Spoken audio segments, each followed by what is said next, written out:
Mixtapes and Tasty Cakes podcast. I'm Bert Lepore.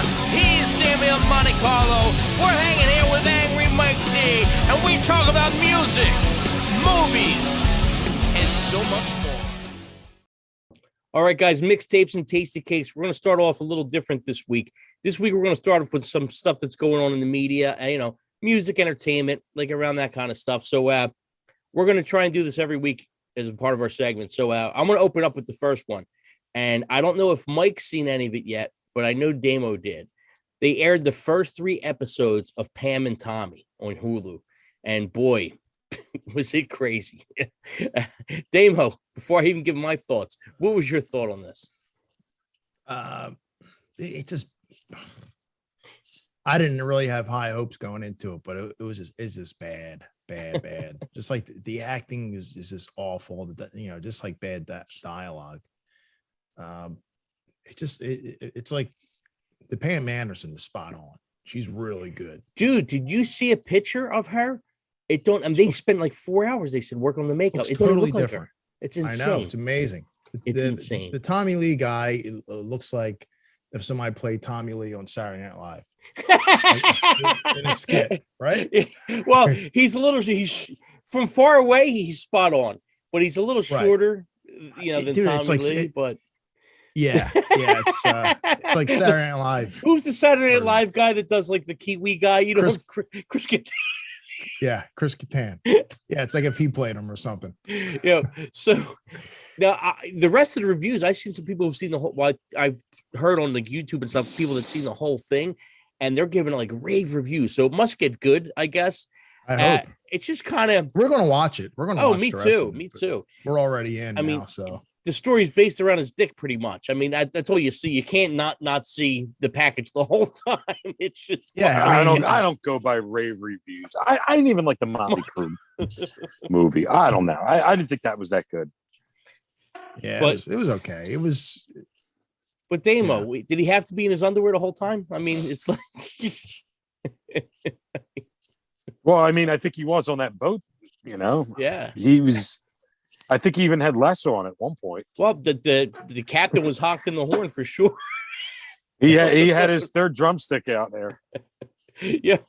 Then I mean, spoilers if anybody's listening. And then the second episode, I gave you a heads up on the second episode. It was Wang. Wang was all over this. Wang was talking. The Wang was bending. What the fuck was going on? I mean, look, it was bad, but I did laugh. He was like literally talking to it. It was talking back to him. It was weird, but whatever. Like, how much are they trying to capitalize off this? I mean, it was like what, over 20 years ago? Guess what? It was a big. It was a big thing, Mike, and that's how all the online porn really took off. So it was a big thing. That's how they started the whole online with the credit card and all that stuff. But this is just like Hollywood trying to capitalize on something that porn already did. I mean, so it's like, I just think, Hulu doing this is kind of creepy in a way. Well, that's just my opinion. You know what? If you want to watch the Pam and Tommy, go fucking rent the video and do what you intended on, and fuck the Hulu thing. Take it from what they're showing, and I kind of get it. It seems like Pam Anderson is getting the worst end out of this, and she didn't really do nothing. Like, it seems like you feel bad for her. Kind of. I think it looked like she got a pretty good. I saw the video. Tommy Lee, he was in there, so she got hers. But I'm definitely going to watch the rest of it, and then I'm sure we'll do an update review. Maybe Mike will actually sit down and watch it. It'll be interesting. I think we'll get it. Actually, some of it is funny. Yeah. Damo, anything else on the news end? What do you got on the news end? Yeah, well, I guess there's a couple things I have. One of them is Megaforce Records founder Johnnyz. He passed away the other day. His wife, who co-founded the label with him, passed away like almost a year ago exactly. Wow. If you're unfamiliar with them, they founded Megaforce Records. They kind of who first signed Metallica and a bunch of other bands. Anthrax, pretty much responsible for bringing that scene, the thrash scene, into the mainstream. Pretty much, they released the first 2 Metallica records, Kill 'Em All and Ride the Lightning, and then Metallica got a bigger offer with a lecturer and they got bought out or something. But he put them on the map. Pretty. Yeah. You know, there's a lot of big bands that were signed to that label. You know, Testament, and he signed Ace Frehley when he came back, and King's X, and you know, bands like that. Last band that he signed was Fozzy. When Fozzy was on that label at the end. That's crazy. Right. He's also got a book out. Heavy Tales, the metal, the music, the madness as lived. Yeah, he came out about it like right after his wife passed away. So it was about a year ago. Yeah, I'd like to pick it up. That's got to have some good stuff in it. That's got to definitely have some good stuff. But like I said, I mean, all them thrash bands went through him, you know, and then I guess then he got King's X and stuff like that. And I didn't realize they were around as long as they were around. I mean, I don't know, you know, like I didn't know when Fozzy was on. I didn't even know they were still around that label at that point. Yeah, I remember when they first came out. But yeah, I couldn't remember which label it was on for some reason. I thought it was something else. I had no idea it was. Yeah, it must have been the first 2 or 3 must have been on that label, you know? Yeah. Mike D, what you got for news? Well, you know, I hate going down this path. Well, not really, but I mean, like, what about the whole thing with Neil Young and Joe Rogan? That's ridiculous. And I think it's kind of ridiculous. You got other musicians like Johnny Mitchell joining in, and you know, it seems like it's a lot of these like has-been artists that are trying to, you know, get their music pumped up, or are just jealous because Joe Rogan's getting, you know, mega bucks on that station, and they're probably not getting anywhere near what he's getting. Well, you know what's I'm sorry. Neil Young sold half of his catalog for $150 million. So he's got fuck you money coming out of the asshole. So wait. He sold his catalog. Yeah. And so shouldn't he have no say on if it's played or not? He sold half his catalog. So he still does have a say in it. But really, I mean, you know, whatever label's on, I mean, they should really have a say. But he's, you know, I mean, Joni Mitchell, I kind of agree with you there. But I mean, Neil Young is still like a relevant, very respected artist, and he's always been. If you're Pearl Jam, maybe, I don't know. I mean, it's believe me, it's not my thing. But you know, at the end of the day, I mean, both those guys could say and demand whatever the hell they want. I don't give a shit. It doesn't affect me. You know, if I was in that power and I didn't like something that somebody said, I'm gonna be pissed off and say, well, fuck you if you don't get rid of this guy. You know, well, I mean, I think that's what this country stands for, is freedom of speech. Right. And I think, you know, especially like somebody like Neil Young, you're from Canada originally, I believe. Yeah. And you know, you came here and made a good life for yourself, and under these freedoms that we have in this country. And that one of those freedoms happens to be freedom of speech. Mm-hmm. Yeah. And, you know, when I hear stuff, like, I don't want to hear one person telling me, okay, this is the way to do it. This is the way to do it. Well, how do you know who this person is telling you that's the way to do it? You know, you could have a teacher that tells you to do it this way, and another one that tells you to do it that way. And you're like, holy shit, I've been doing it the long way the whole time. So, you know, it's up to you to make up your mind. Or see different spectrums of things, and artists like this are trying to, you know, block that aspect. That's what I look at. Yeah, I mean, look, I kind of, you know, I think they made the right decision by, you know, backing their guy that they put all this money. Oh, absolutely. You know, personally, I think it's, you know, I think it's dumb, but at the same time, like, you know, I think he was just making a statement by saying that. I mean, but did he really think that they were going to get rid of him? Here's the thing. The thing that's funny is all them artists that fight for the rights and fight for this and fight for that, and it's all bullshit because you're fighting for what you want to fight for. If you say freedom of speech, right? If it's freedom of speech, like music, movies, all that stuff, it's freedom of one's vision. You don't have to agree with it. You don't have to like it. If you don't like it, you don't listen to it, you know? Mm-hmm. So it's like all that. And even in the political world, which I'm not getting too far into, is that you can't say one thing and then do the same thing and then, you know, be mad at somebody for doing it. It's all supposed to be. It's the same thing. Yeah. Freedom of choice. and you go by your decision, good or bad. It's you go with the consequence to it or whatever the deal is. And you know what? 35 years ago, you would have had a Howard Stern that would have had some balls and would have been back there saying, you know what? Fuck, I can't say this. I'm going to say what the fuck I want. Right. Now he won't. Now they fucking shriveled up. He probably needs a couple testosterone shots to get him back to the way he was.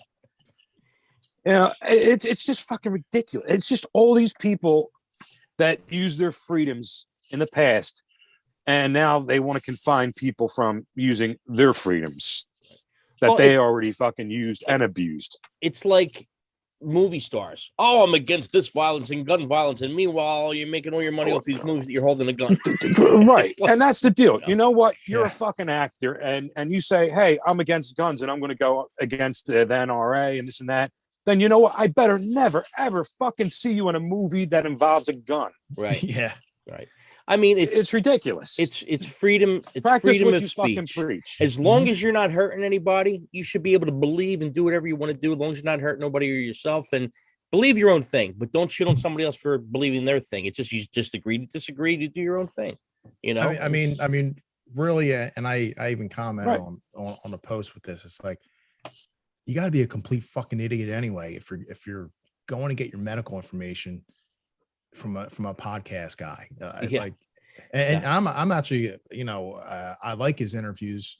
I don't listen to his podcast every week. He's good. But if he's got somebody like David Lee Roth or Paul Stanley, I'll tune in because they're very in depth. They're really long. They're like 2, 3, 4 hour long interviews, and I like them. But if it doesn't interest me, like politics, medical stuff. It does not interest me, so I'm not going to listen to that anyway if I want that info.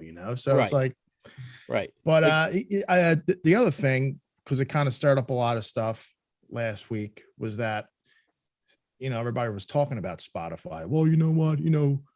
He should say something about everyone getting a few cents, or a fraction of a penny per stream. It's like, how they rip off all the bands. And I'm thinking, you know what? Like, record labels have been doing this since like 1940. Yeah. The same fucking shit. So now we just see it on paper. They're not doing, Spotify is not doing anything different. They're not like, if anything, you're probably making out better because if a band sold a record, you're getting pennies on an entire record. It's the same friggin' thing. Yeah. How's that any different?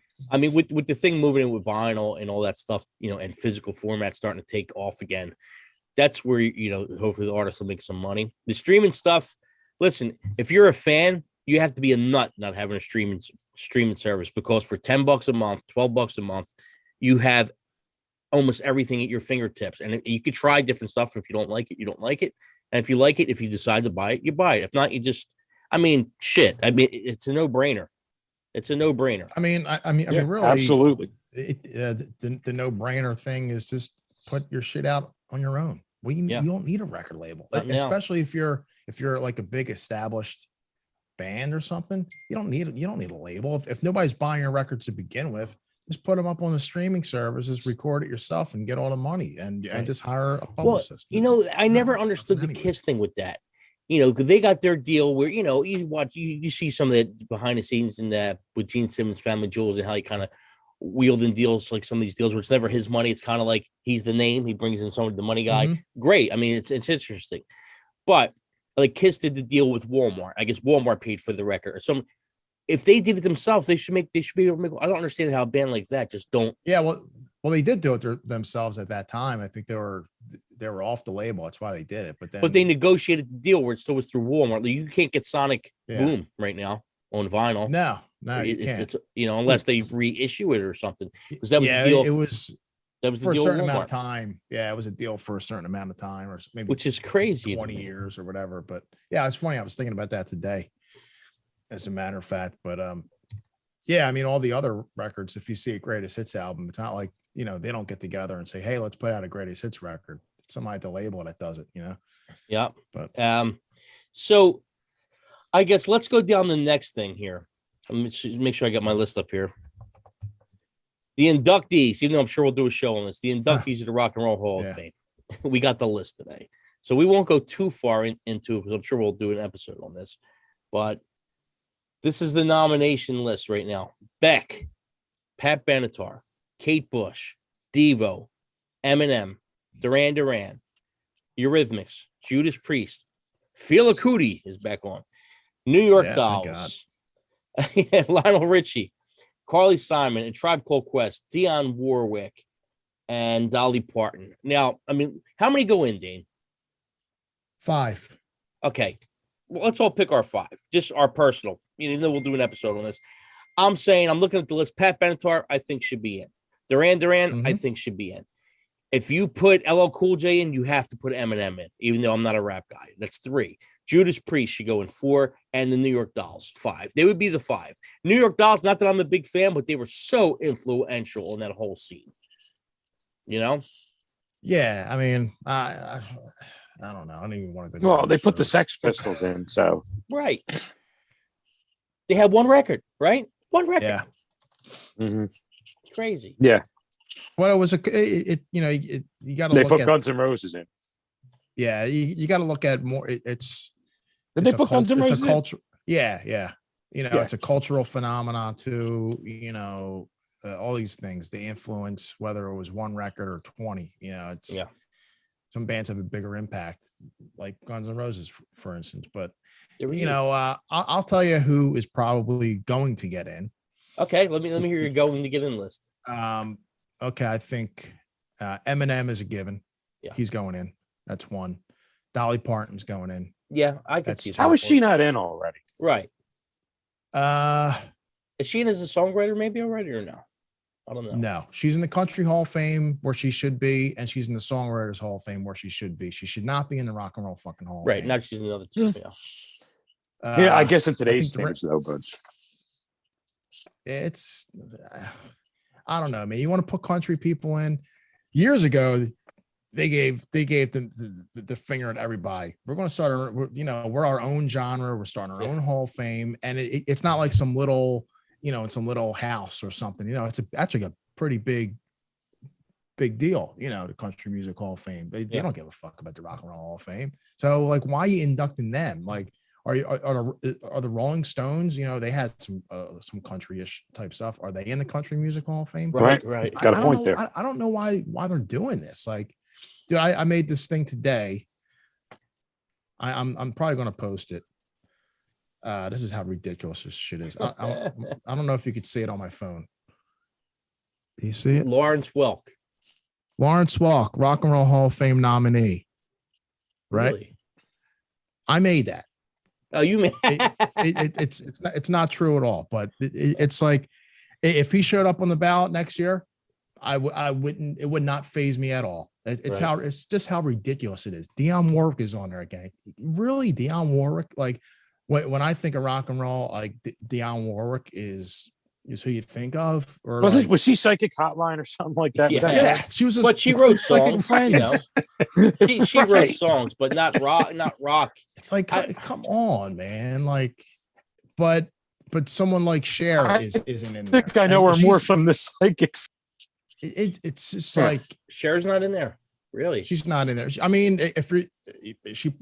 I probably wouldn't put her in there, but then on the other hand, what if you got Madonna in there? Why would you put Cher, Yeah, I mean, if you got all this other ridiculous shit popping up, then she should 1000% be in. Right. But it's just. I mean, they already opened the door for rap, so I could see Eminem getting it. Yeah, I at this point, I'm over it. With the hip hop, it's in. Just open up the floodgates. Put them all in. So, Eminem's call it the music go in. Yeah, just. And what we'll do is we'll make our own and we'll call it the Rock and Roll Hall of Fame. Yeah. Like, I don't know. Like, I mean, look, he was influential for a little bit, but is Beck really ready to go in? Come on. Yeah, man. I'm kind of surprised. I'm on the fence with that. He had one huge song, but he was sort of an artist, like, yeah. Mm-hmm. I'll agree with that. I mean, like, he surprisingly got his own rights to his music very early in his career and had total creative control on it. And he could do whatever he wants. And don't know how he got that, but hey, you got to give him credit for that. What was Carly the last Simon? What was the last Beck song you heard on the radio though? or heard in I general? don't listen to General. the radio really. You know another Beck song that's been out the last 5 years, 6 years? I don't know. I couldn't tell you. No, I think the last thing I bought of his was probably Sea Change. Yeah. Actually, I have And that two. was like probably like one of the first ones where he kind of like, you know, did a serious album instead of like, you know, that goofy kind of funk stuff. I don't get it. I don't get it. Yeah, I don't get it at all. know. You know, I mean, Duran, they should definitely be in. Absolutely. Yeah, 1,000. How are they not in already? I don't know get that either. It's ridiculous. Yeah. You know what? If they put the Eurythmics in, I would get that just because they were pretty influential, you know. I wouldn't put them in for me, but I could see them kind of getting in. They were kind of Who? the Eurythmics. Yeah, I wouldn't be surprised if I could see that getting in. they get thrown in there. I mean, Judas Priest probably don't have a shot. You know, it's a shame, but they don't have a shot. I mean, you've been playing and touring for 30, 40 fucking years. How could you not be in there? And it's not like you're not drawing. They're still drawing. I don't get that. It doesn't make any sense. If you're a constant and you still draw money and you still put out stuff and people still buy it and you're still relevant 40 years after. They don't care about that. That's what it should be, though, right? It's their own little club, and they put in whoever they want. But all right, let's move on to something else. So I'm sure we'll do an episode on that. Damo, anything else for news? Nah, I was actually going to bring that up. The Hall of Fame thing. That was my other one. So, Mike, anything before we move on? No, I'm pretty good. All right, let's start this episode. Mixtapes and tasty cakes. We're going to take you back to 1992. We're going to start off with music first. Let's go back.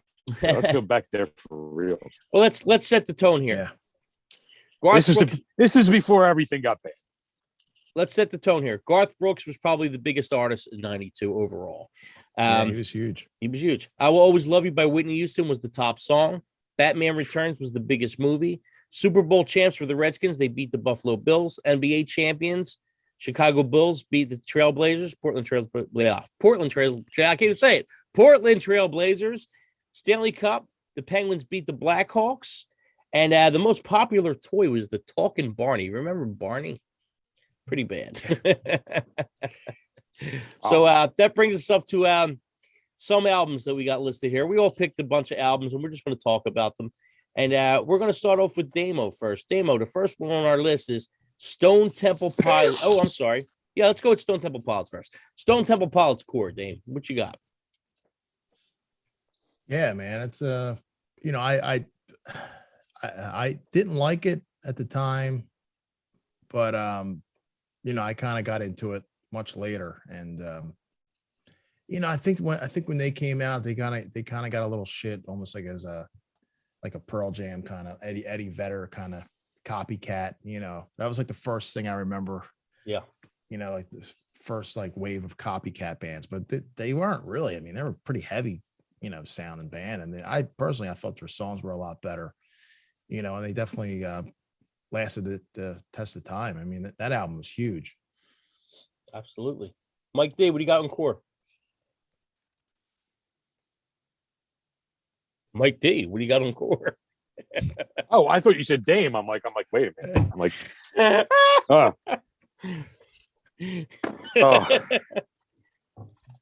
You know what? Like when it first came out, like I like the hit songs on there. Like, it sounds like you're singing. Are you singing? On. Am I singing? No. Yeah, I'm not singing. Your thing's Do I have my like, auto tunes on? Yeah, you're like really slow. Damn, it sounded like he was singing a melody, didn't it? Yeah. Yeah. All right, let's do. So, Mike. Okay, so what were you going to say about core? Can you hear me now? Yeah. No, I was saying when it first came out, I really wasn't a huge fan of the album. I like, probably the hits off of it. And Purple came out. That was the album. That's the record. Is that the second one or? Yeah, yeah. The second one. Yeah. That's the record. And I went back to the first one years later. It was a lot better, and I really thought it was initially. Mm-hmm. Yeah, it's a great album from start to finish. It's got hit after hit on it, but they really came in their own, like you were saying, on the second record. You know, the only thing you could slack them on is the first record kind of sounded like everything else that was going on at the time, but it was still great. I mean, top to bottom, it's a great record, and I thought it was way better than Pearl Jam's record. It had a little more guts, I thought, to it as far as sound. Standout track, Sex Type Thing, Wicked Garden, Dead and Bloated. It's a great record. Let's move. Oh, I just knocked over my mic, dude. It's crazy tonight. We're a little wild tonight. All right, so we're going to move on to Damo. Damo, Aliceinchains, Dirt. What you got? Yeah, man, this is one of my favorites from that year. It's my favorite record from them. I mean, every song, top to bottom, is just outstanding, man. It's just so good. Everything about it, I love. Yeah, man, I liked it when it came out. It was a big buzz, about it, for their second record, and it did not disappoint. Mike D, what you got on Dirt? Yeah, again, I like this one a lot better than their first one. And this, they called this grunge, and I think we've said it a billion times. This wasn't grunge. This was just slower, heavy metal. Yeah, it was a metal record. I mean, from beginning to end. This is definitely in my top 10, 20 albums. Yeah, man. Aliceinchains, Dirt has to be their best record. It's probably one of my favorite records of all time. It's dark. It's really, really dark, but this is where the band really hit their peak, I think. I love everything they do, but this was the peak record. There's not a bad song on the record. And man, it's just so friggin' good. Standout tracks, the entire record. There's not a bad, even the instrumental don't bother me. It's not whatever, if you want to call it instrumental. It don't even bother me. So that's definitely, we all agree it's one of our favorite records, probably. Yeah. All right, here goes one. This was one of my picks, and I think this fucking record is underrated, and I love this record. Warrant, Dog Eat Dog. What do you got, Damo? Yeah, I really got to give this one a more of a chance.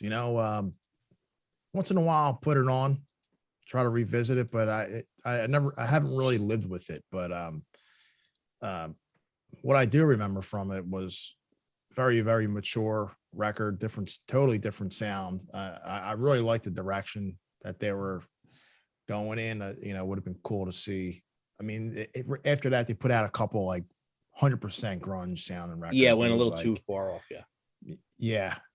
Like alternative grunge sound. Like it would have been cool to see like the next step from that with them being in themselves instead of totally hopping. Yeah. Mike D, you ever hear this record? No, you know what? I think this one slipped by me, and around this time, it was just like I was just getting tired of the fucking cock rock. I know Warrant was a little bit more, but they did have a lot of cock rock elements in their music still, and it was just like I just need to hear something different. And I was listening to stuff like Aliceinchains at this point, going back and listening to stuff like Led Zeppelin. So it was just anything to avoid bands like that. Gotcha. It would have been a surprising record for you because the record was pretty heavy. It was mixed with some kind of interesting ballads, kind of trippy ballads and stuff. But Jani Lane, such a good songwriter, or he was such a good songwriter. Probably wrote the best ballads ever. I mean, this guy was consistent how good he wrote ballads. And like I said, it was a pretty heavy album, like Hole in My Wall. And it wasn't the stuff they did after, like with the song Indian Giver and stuff like that. They were real good songs, but if it was a different band. This was the next step from that, I guess you want to call it the cock rock hair metal. It was the next step where it kind of had a little bit of that element, but it was heavier. It was ballsier, but it was still the same. It was kind of like their version of Slave to the Grind a little bit. Yeah, I could see that. Yeah, absolutely. Not that it was the same style, but they were definitely like their direction went a little more aggressive. Gritter. A little more grit. Song like April 2031. What a great song. Yeah. I mean, what a great song. April 2031, Hole in My Wall. I like that song. Machine Gun is another great song. But the album is heavier, but it still sounds like Warrant. It just sounds like a little more aggressive Warrant, which I said 1,000 times probably on the show is that band live is so much heavier than you would ever think. So good live. Heavy, man. Really heavy. Okay, guys, we're going to move on to the next one. Faith No More, Angel Dust. What you got, Damo? I got nothing. You got nothing. You don't know much about this one? Nothing. Yeah, I'm not the Faith No Oh, More you guy. got to go back to this. Yeah, Got to go back to this album. It's worth a listen. I got nothing. Damo's going This to pass is, with like- Faith No More. Mike D. Yeah, man. Like if you have like the real thing, like and you listen to Angel Dust, and you're like, man, this just turns me off because it's nothing like the real thing, and that's what it did to me when it first came out. And it wasn't until a good maybe 10 years later that I went back to this one. I'm like, man, this is just a fucking masterpiece. I mean, you got to go give this a shot. Mm-hmm. This isn't just listen to one song here. You got to kind of beginning to end. It's nuts. Yeah. I mean, they were doing stuff on this album like, and they were being produced by, I think Warner Brothers had them. So, they're putting this stuff out on a huge label. Like, how the fuck does this happen? Like, how are they putting this? How did this get by Warner Brothers? It shouldn't have happened, but I'm so glad it did. Mm-hmm. Yep. Well, it's a really solid record.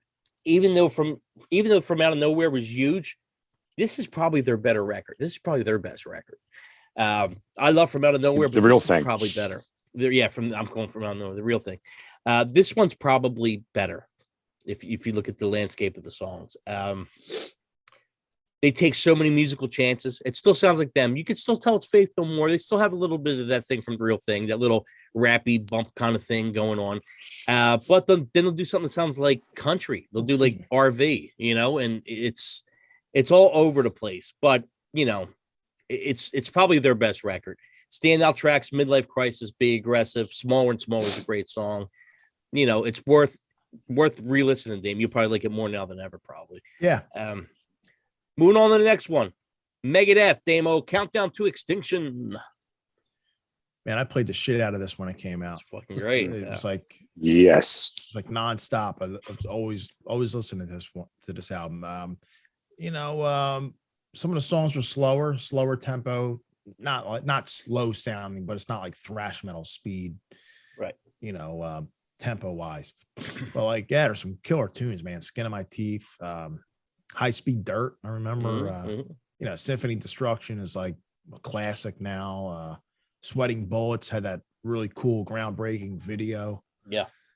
The song Countdown to Extinction. It was just really whole record, really solid record. Yep. Mike D, what you got on Countdown? Mike D, what you got on Countdown? Mike D, what do you got on Countdown? Yeah. So Mike D, I love this album. I think it's a great album, but I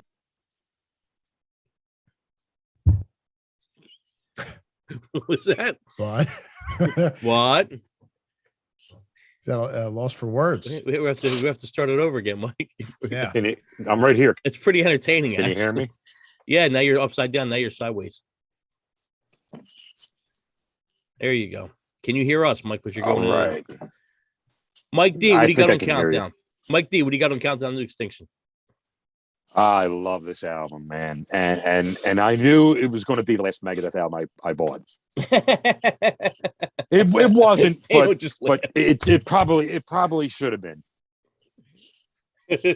But I just knew the direction that they were going with this one, and I think it was their last great album. It's Megadeth's answer to the Black Album, pretty much. Yeah, man, they go hand in hand. All Metallica and Megadeth records really go hand in hand with each other. It's one of my top two Megadeth records. I go back and forth between this one and Rust in Peace. They're both really close for me. Yeah. I'm a big Rust in Peace fan. Both of them are so close. Great songs. The opening track, Skin of My Teeth. Oh my God. Fucking so good. It was on my player constantly when this came out. Constantly. I mean, Damo pretty much said it all. The video for Sweat and Bullets was great. It's so good. It was so good. It was at that point that I was really digging the thrash music guys, because bands like Megadeth, Metallica, Testament, they started to sing a little bit more. Slayer. Yeah. If you ask me my favorite Slayer stuff, it's South of Heaven and Season of the Abyss. Season of the Abyss, he started to sing a little bit more. And hearing that heavy music with some melody, I mean, that's why I love Testament. I just love them. It's like I'm not a big, I don't mind some of the rah vocals, but if you give me the heavy stuff and then have melody mixed in, I love it. So this had a lot of melody, man. So I really, really liked it. The songs were really, really good. Damo, Kiss, Revenge. What you got? Yeah, this is probably my top 3 favorite Kiss records. And at that point, I was like 100% passionate about music when this album came out. Probably was the one that kind of flipped the switch. Like, it was before I was really into it, but I was really into hockey and wrestling and like had other things to kind of like occupy my time. But like when this record came out, like I dropped everything else and I was like, I really started getting into playing my drums at that point, and like music was like number one, and everything else was like way down the priority list, But the album is so good, man. It's like, it sounds great. All the songs are solid. Definitely like what you would expect from them after putting out so many like kind of like okay, good records over the years. Like this one was like a great record, Yep. Mike D, you got anything on Kiss Revenge? No, I've got to work Kiss in there every week though. Yeah, they're in there. I was working in. They're always every week. Got to work them in. They're always worked in. No, you know what? At this point, like Kiss was probably off my radar. Yeah, I could. Yeah, it was after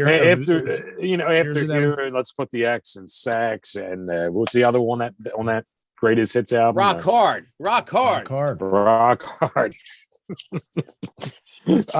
I was kind of, man, I can't listen to Kiss anymore. So it was years of doing of stuff like that. It's like I kind of wished like the record it deserved to be a lot bigger than what it was. Absolutely. But I think after years of putting out, subpar stuff, that their fan base didn't really like, that's why it wasn't that successful. All I got to say is, man, this is at a time when, you didn't know when an album was coming out or a video was really coming out, especially for a band like Kiss or a metal band. It would just pop up. Well, you'd buy like Metal Edge or Hit Parade. Yeah, but even that's that, even that's like, I didn't know that the video was coming out for Unholy. So the first 2 notes of Unholy, or first 3 notes, I'm like, oh my God. And I seen it was Kiss, and I was like, this is Kiss. I've been a Kiss fan forever, but I was like, it's a single. It's a Gene song for a single, which was, it hasn't been a Gene single in a long time, since probably I Love It Loud, So that was great. It had a darker approach to it. I thought the album was done well. It was their first album back with Bob Ezrin. That was the second one he did with them. I love the record. Album cover, man. Album cover, not so good. Not so good, which is weird. I mean, because it's just, I kind of like it because it's just bang. You know what? At the time, I thought it was kind of cool, but looking now, like a little boring. Well, like the graphics have come such a long way now. Yeah, like it hasn't really aged. Well, yeah. It's a little, for Kiss, it's a little plain. I always expect to see the faces, but it's coming off, the Hot in the Shade record, which a lot of people get flack for, but I like the Hot in the Shade record. I thought it was good. But it was coming off a lot of candy pop. Not that this didn't have a little candy in it. I just wanted a little candy. But the record was good from top to bottom. The record was good from top to bottom. The only thing I would, and I understood why they included, I think the only thing they didn't really have to include was the car jam thing. It just didn't fit with the rest. Oh, I love that, man. But I liked it when it was like Breakout. Wasn't it like part of Breakout? It was probably from from Ace Frehley turned it into a song after he left, but it was never a finished Kiss song. I thought that was the perfect way to end the record. You think? I thought it was like all these great songs. Tribute for Eric Carr, man. Yeah. He died. It was like, that's like the only nice thing that they've actually ever done for him. I mean, they pretty much ignore everything else. And dude, like when I first heard, I guess the first song that we heard, it was before Revenge came out, was God Gave Rock and Roll to You off the Bill and Ted. Mm-hmm. And I remember listening to that and going, I'm not talking about the words or anything like that. The way the music was, I was like, wow, this is Kiss. It sounds so den. I was like, it sounded mature, as far as Yeah. it was different. But I love the record. It's one of my favorite records. Moving on to the next one. Keep the Faith, Bon Jovi, Damo. What you got? Yeah, I was pretty excited when this came out, and I liked it then, and I still like it now. And they had a new look, which was a very smart move on their part. In hindsight, looking back, I was pissed off. Like, what the fuck, man? Bon Jovi cut his hair. What's he doing over here? We're going to be playing dad music soon. Yeah, but Bob Rock produced a record, and the album sonically has got a lot of balls, and even like that song, "If I Was Your Mother," man, it's the best song off the record, I think. Yeah, but there's some good ones like Dry County. It's like that's 10 years. 10 years feels like 10 years. It's like 10 minutes long. It's like a big epic song. Fear is another good song. Most of the record I like. There's like two or three songs I really don't care for, but it was a more mature record. It was the next step up. Mike D, Keep the Faith. Back in 1992, this was my favorite album. Get out of here. And I'm bullshitting you right there. Yeah. Yeah. I had no clue this was even out, probably. Now were you going through your industrial phase at the time? No, but like I never listened to Bon Jovi, and like it wasn't until like years later that I actually kind of appreciated him, but just not my thing. Yeah. All right. Well, Keep the Faith for me. I like the record. It's probably the last really, really good record for me from Bon Jovi. Good as a whole. I like a song here and there, but for me personally, as a whole, it's my last probably likable Bon Jovi full record. Standout tracks: Keep the Faith and If I Was Your Mother. If I Was Your Mother was great. I mean, had a little thing, where they brought down the vocals to that narrow sound. It was great. Mm-hmm.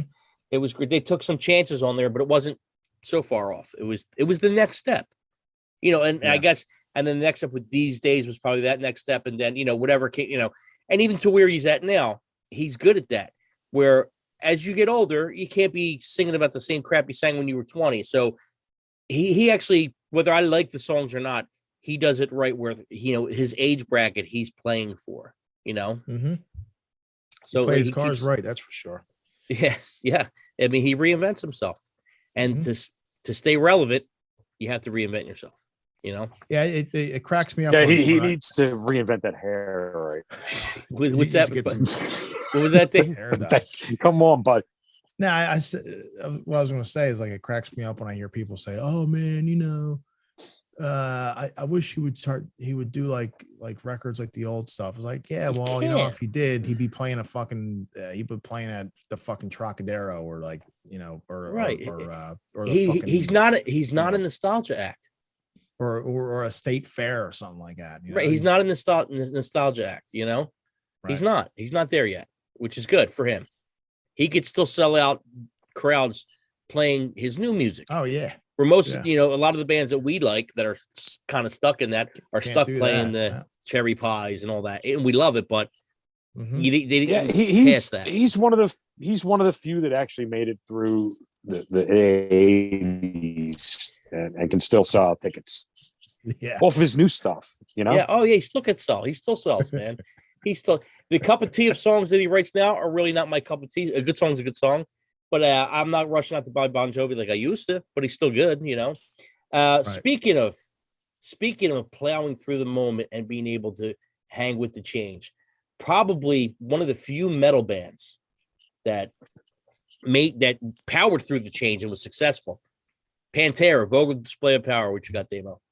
Yeah, I got this right when it came out. As soon as I saw the Mouth for War video, I got it. And I remember it came out at the same time as Revenge, like maybe like a few weeks or maybe like a month apart. But man, I was so into this when it came out. Mm-hmm.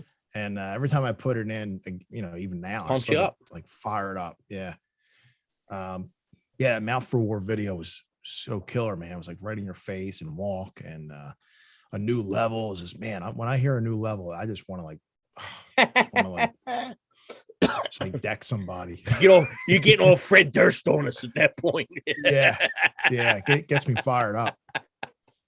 But that was such a that album was such a game changer, man. That, for metal bands of that genre, that changed everything. Dude, How they the band survived sounded and everything, and actually they came up around that. So they were one of the few that people were still, they were into, man. They were into. Mike D, Pantera, vocal display of power. You know what? I just somehow never got into Pantera. It's not that I dislike them. I mean, I might even say they're a bit overrated, but I don't know. I mean, I don't know how I miss that. It just baffles me, but just never really my thing.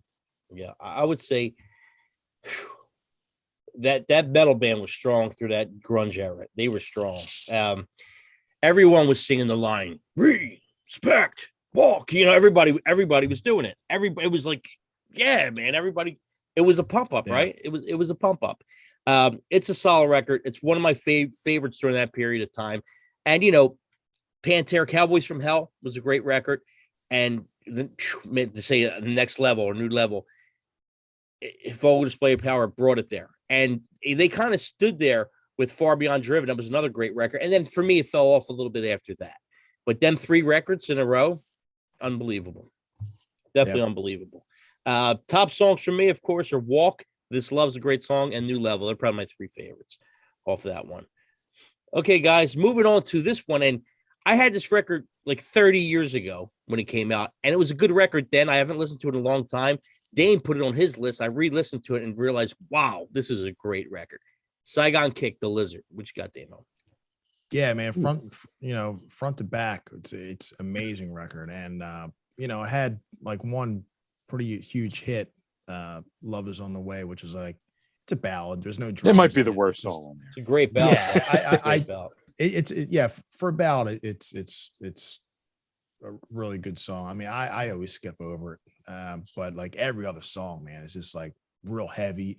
The vocals, like the harmonies are like Beatles, like Beatlesque harmonies. Like they kind of have like a King's X kind of change vibe to them. Like and they came out at the same time, late 80s, 89. I like their first album a lot too. Yeah.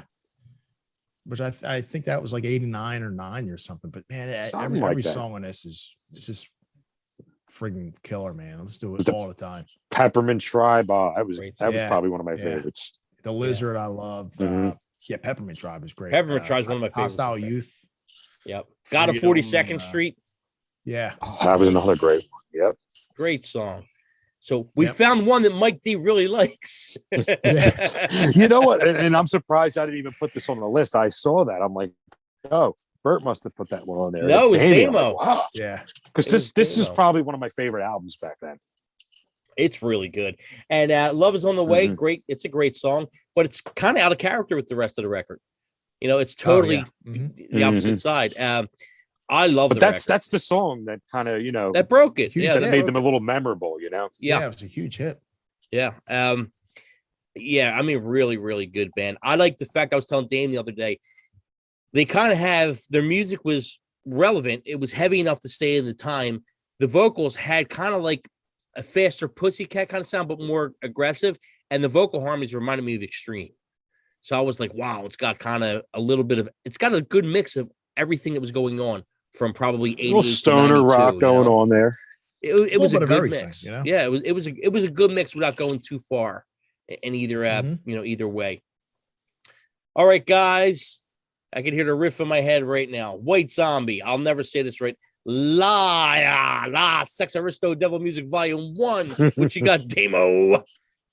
Yeah, this is another classic. It took a long time for this to really catch on, man. It wasn't like it was released and it was like a hit 2-3 months later. I mean, they were doing this record up into touring on it 94, I think 93, 94. So they were on this, like really pushing it for a couple of years, and it took a while. Well, it kind of flopped at first, if I remember. It did, yeah, but I don't. Yeah, well, we know why it got big though. Yeah. But I remember they got on really good tours too. They're touring with Pantera and a couple other bands. Skid Row, I think they did something Skid Row at one point. Maybe a festival. But yeah, I liked it because it reminded me of like a B movie. Like I was actually listening to like a B movie. You know, just listening to it gives you like a lot of images. You know, which not many records do. You know, but there's a lot of like spoken stuff throughout the songs too, which would kind of make you do that. Mike D, what you got? Yeah, I mean, when this came out, this was probably in my CD player for months of time. Yeah, I mean, I think I liked the next one better, but this was good. It was sort of something, a little bit of a game changer in that time. It was different, man. Horror, like it brought back the horror rock a little bit. Yeah. It was different. I think the first song they released was Black Sunshine. I think I remember seeing that video. Was it the first? Yeah, I think so. And that was good. I remember it had the weird video with the car, and then you had like the Grim Reaper looking guy. I remember seeing that, thinking it was pretty cool. But then I don't know if it came out before or after that, but Thunder Kiss, man. Oh, that riff is still relevant today. You hear that riff, it reminds me of ECW wrestling or something like that. That whole album is full of great riffs. Oh yeah, it is. I think I prefer the second record or the next record a little bit more, Astro Creep, but the La Sex Aristo is great. It's up there. It definitely was a game changer. Nothing really sounded like that. I don't think that we heard, and I wasn't like a Ministry guy or nothing like that, so I didn't hear any of that stuff before, But I think it was maybe that, but more digestible. Mm-hmm. All right, guys, moving on to the next one. Helmet, Meantime. What you got, Damo? Yeah, this is a good one, man. I forgot all about this record. I remember the first time I saw the video for Unsung, I think it was. Yeah. I was like, man, these guys look like fucking nerds. Fixing computers. Like, what the fuck is this? See these guys, with the buzz cut hairs. Like, this is like bullshit, man. This is bullshit. This isn't metal. Like, what are they trying to be? But Headbangers will play the video every week, and I really got to like it a lot. It was a really catchy riff, and I like the guy's voice, almost like an Ozzy kind of. Yes, I wrote that down. Vibe, and yeah, it was real dry sounding, which I liked, kind of raw, and yeah, I mean, I think they're still around, right? I think they still do stuff. Or maybe it's been a couple years, but yeah, I know they're somewhat together, or were. But Mike D. Yeah, this was another album, but that it took me a while to even buy this album. But this was a great album from pretty much beginning to end. I had this in my player, like I had one of those 6-disc changers. It was probably always in there for months at a time.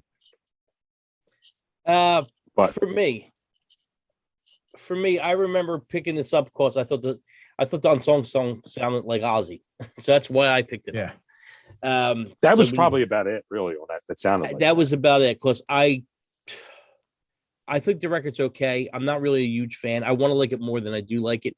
It was a little boring for me, but everybody I knew loved them.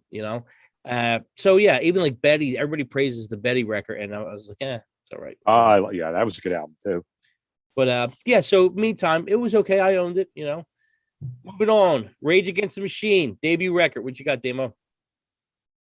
Yeah, honestly, I'm not really a huge fan of them. I don't really dislike them. I don't really have that big of an opinion, but I kind of like Tom Morello as a person. And what he does for music. He's a big supporter of actually all the bands that we like that end up on the Rock and Roll Hall of Fame ballot are because of him, because he's on the committee.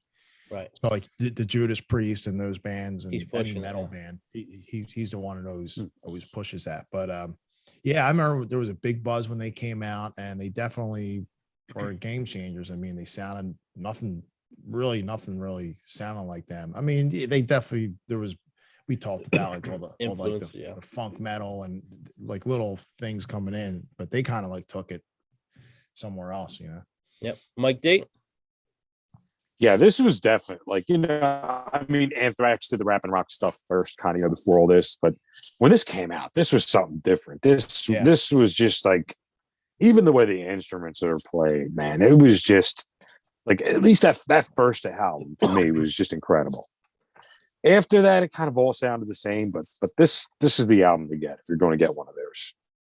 Yeah, because there was bands that, before that kind of like dabbled in it a little bit. Like you would hear like right on a song here and there, but I mean, nobody really did it like full on like them.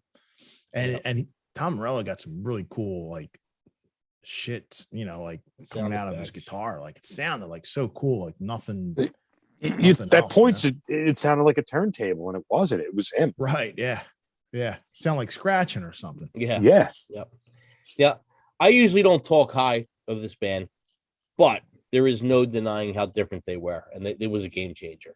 The first time, even including me, the first time you hear "Killing in the Name of," you're like, "Oh my God, what is this?" It's great, And then after that, it all kind of sounded the same to me, and it's great for what it was. But when I first heard it, the first song, it was definitely a game changer because you're like, "What is this?" It's one of those. If you heard it on the radio, you would stop yourself and go, "Okay, I need to know what this is." I actually had this before it even got big. I remember it was in like the Columbia House, and they were kind of pushing them. And I'm like, just from the description, I'm like, you know what? I'll give it a shot. And I'm like, I was showing everybody back then, like, oh, you gotta listen to this band, Rage Against the Machine. And a few of my friends liked it. A few of them were like in disgust, but. Well, I think that's going to segue into the next one for Damo. Blind Melon. I can't even say it. Blind Melon. Blind Melon. Blind Melon. Blind Melon's debut record, Damo. I got nothing on this. I mean, I was into them. Stone Cold Pass?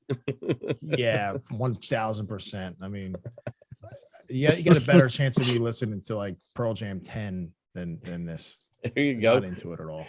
Mike D. Well, it definitely wasn't one of my favorites. I bought it. I was suckered in by Shannon Hoon and Guns N' Roses.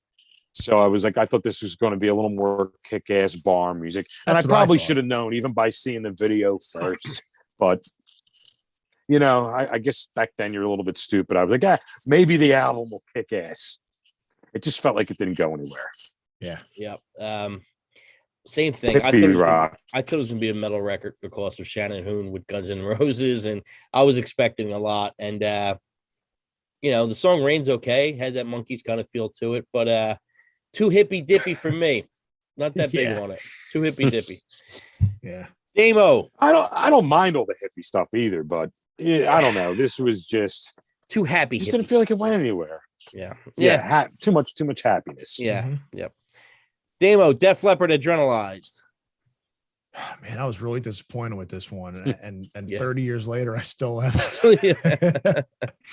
I mean, at the time, I kind of liked "Let's Get Rocked" and "Make Love Like a Man," but oh my God, now, oh God, it's awful. Yeah. I mean, man, from like coming out of Hysteria, which is like a friggin' masterpiece. It's like it's like the 80s version of Sgt. Pepper or something. Just like every song is great. I mean, this one is just like, ugh. Like we actually waited like 4 years for this, or 5 years for it to come out. The only song I really like that's pretty decent is "Tear It Down," which is I think the last song. That was pretty cool. But man, what a disappointment. Yep, Mike D. I didn't even buy this one. I don't remember even too much off of it. I remember hearing it and remembering being in total disgust. Yeah. So I remember they played the MTV Music Awards. It was probably what did it, the 92? So it was probably the Music Awards from 92. And they played, it was either "Let's Get Rocked" or "Make Love Like a Man." But I remember the camera kind of pulled away and showed, like, it was like an overhead shot and showed the entire crowd. And there was this one long-haired dude. So looking at the camera, he was like, I'll never forget it. And you know what? I think I remember, like, once in a while the clip will turn up somewhere like on YouTube, and I think they took it out. But I remember it distinctly, the guy like this. Like, with his nose. I like nobody else summed it up better than that guy. I'll always remember that. It was freaking hilarious. I mean, look, we got to hunt this down now. Yeah. Up until that point, Def Leppard could do no wrong. from their second record, their third record, their fourth record, then 3 records in between that little section there were The first, the One first Through the five, Night, One first Through the Night four. was okay. High and Dry was great. Pyromania was great, and Hysteria was great. And then after that, I don't know what the hell happened. I was a huge fan of theirs too, and then I was pretty uninterested after Let's Get the Rock Out of Here. Like once I was like, ugh, it's bad, and the video was too corny, and I don't know. It was corny for back then, everything was corny, but that was real corny. Standout track for me, I like the song White Lightning. That might be the only one. It sounds like Def Leppard to me, that song. Yeah, I got to give that one another listen. But Making Love Like a Man, come on, it's cringy. Nah, man, it's cringy. Moving on to our last one on the list. Damo, 4 Non-Blondes, Bigger, Better, Faster, More. I don't really know anything else other than this song that was like a mega hit, and I liked it. You know, I did see them. I saw them open up for Aerosmith on that tour, and man, they were amazing. They were really good, way more rocking than I expected them to be. Me and Frankie Meatball went, and we both looked at each other. It was like, damn, man, these chicks fucking rock. Like they were really good. And then they just kind of like fell off the face of the earth. But now the singer Linda Perry, she's like a huge songwriter. Like she writes songs for Pink and everybody. So she made a pretty big career for herself. Yep. Mike D. Yeah, I never had this album. I just remember, what was it? What's Going On with the song? Was that it? What's up? Or yeah. I mean, that was like on the radio just about every hour. That was just a huge song, and for some reason it didn't annoy me. It did not annoy me, but you know, I just never bought the album. I probably heard it at some point, and I remember it being good, but I might have to give it another listen. Yeah, you know, I never even heard the full record, and maybe I'll give it a shot. It's pretty good. Weekend. It's definitely pretty good. It's a pretty cool record.